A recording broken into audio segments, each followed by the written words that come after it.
with us, so close to us, God with us, Emmanuel.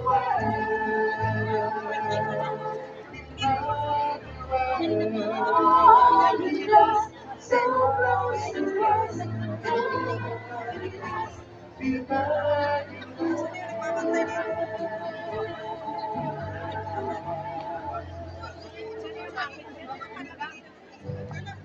Praise the Lord!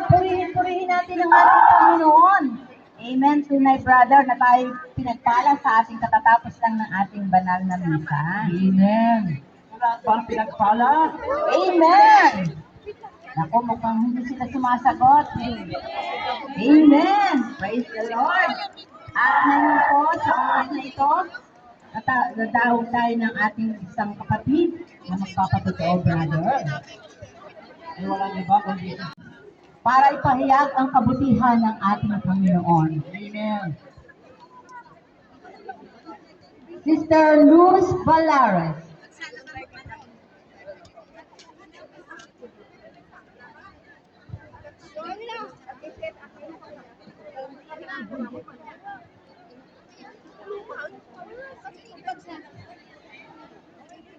Our beloved Brother Mike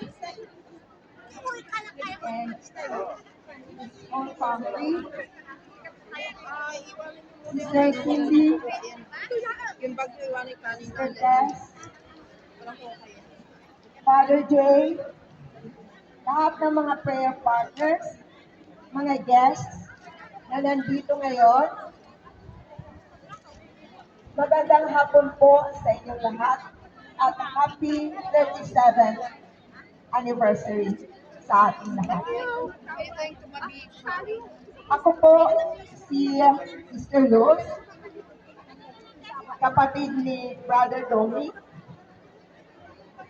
na ngayon po still hoping sa biglaan niyang pagkawala.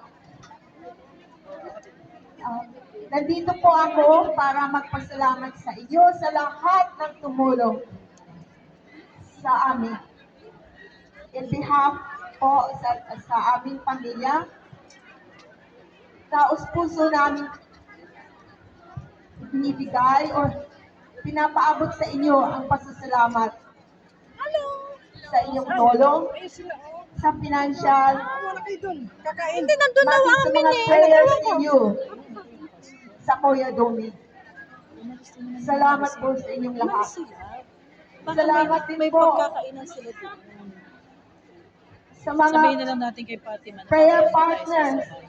sa mga music ministry na kasama ng Kuya Domi, sa mga workers from Monday group to Sunday group.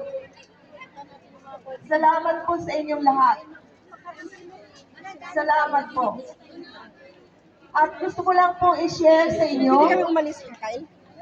kung ano po Kami bumalik kayo. si Kuya.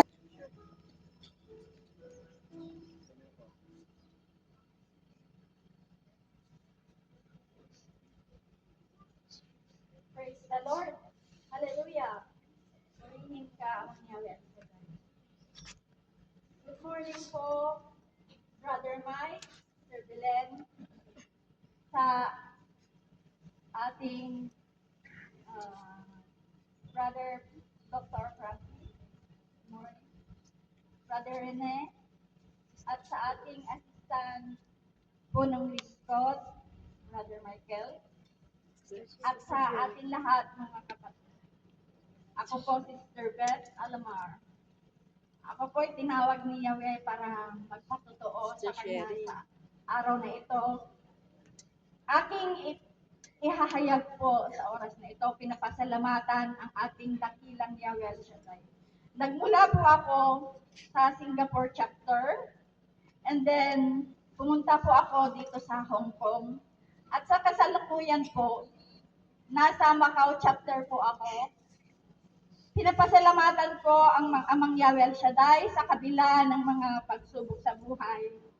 29 years ago, narito po pa rin po ako sa gawain ni Yahweh Shaddai.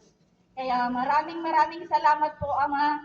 At ang isa po pang ipapatotoo, ang buhay ng aking ina na nasa banig na karamdaman man, pero pinagpala pa ni Yahweh El Shaddai ang kanyang buhay. At hindi nagkulang si Amang Yahweh El Shaddai sa lahat ng aking pangailangan sa pamamagitan ng aking pagbigay ng ipapo at may ron din biyaya na ipon. Kaya maraming salamat po, Yahweh El Shaddai. Sa iyo lang kapurihan, magpasawalang hanggang. To God be the glory. Thank you, Lord. God bless us all.